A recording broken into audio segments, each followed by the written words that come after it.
अहिल्यानगर जिल्ह्यातील देवळाली प्रवरा शहरातील लक्ष्मणनगर परिसरात एका घरात गेल्या 4 वर्षांपासून घडत असलेल्या विचित्र प्रकारामुळे परिसरात मोठी खळबळ उडाली आहे.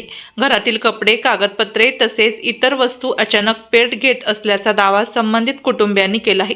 या घटनेमुळे परिसरात भीतीचे वातावरण निर्माण झाले असून घरात जादूटोणा करण्यात आला आहे असा संशय व्यक्त केला जात आहे. मिळालेल्या माहितीनुसार साईनाथ कैलास रणधीर आणि सचिन कैलास रणधीर यांच्या कुटुंबियांच्या घरात हे प्रकार वारंवार घडत आहेत. घरात एकूण 9 सदस्य वास्तव्यास असून गेल्या काही दिवसात कपडे, फ्रीजजवळील साहित्य तसेच स्वयंपाकघरातील काही वस्तूंना अचानक आग लागल्याच्या घटना समोर आल्या आहेत. काही ठिकाणी लिंबू मिरची, कुंकू आणि इतर संशयास्पद वस्तू आढळल्याचे कुटुंबियांनी सांगितले. ही घटना नेमकी कशामुळे घडते आहे याबाबत विविध तर्कवितर्क लावले जात असून काहींनी यामागे अंधश्रद्धेचा प्रकार असल्याचे म्हटले आहे. दरम्यान अंधश्रद्धा निर्मूलन समितीचे जिल्हा कार्याध्यक्ष मधुकर आनप यांनी घटनास्थळी भेट देत पाहणी केली. त्यांनी नागरिकांना अफवांवर विश्वास न ठेवण्याचे आवाहन केले असून या घटनेची वैज्ञानिक दृष्टिकोनातून तपासणी केली जाणार असल्याचे सांगितले.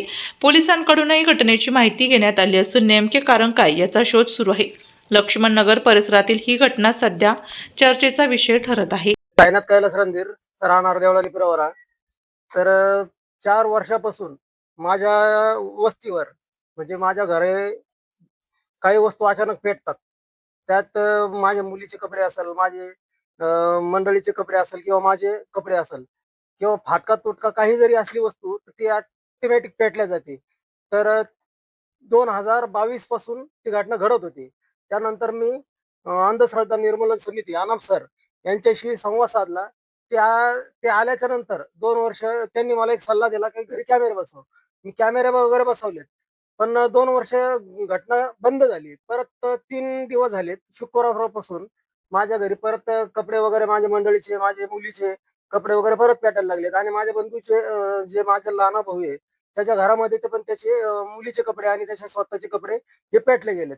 तर मग थोडंसं मी हे गांभीर्य जरा थोडंसं लक्षात घेतलं आणि परत आनंद सरांना फोन करून परत बोलून घेतलं. अं, त्यानंतर जे दारासमोर अमावस्याच्या दिवशी शनिवारी अमावस्या होती, ते शनिवारी अमावस्याच्या दिवशी दारामध्ये लिंबू, मिरच्या आणि हळद, कुंकू वगैरे असा प्रकार घडतोय. तर आज सोमवार आज सुद्धा माझ्या किचन मध्ये ते बांगड्या आणि हळदी कुंकूचा तो प्रकार घडलाय. याच्यापूर्वी 4 वर्ष झालेत. 4 वर्षापासून घडतोय. तो 2 वर्ष जरा थोडस स्थगिती दिली ती. परत तो प्रकार परत 3 दिवसापासून परत चालू झालाय. या संदर्भात मी पोलीस स्टेशनला 2 वर्षापूर्वी गेलो होतो.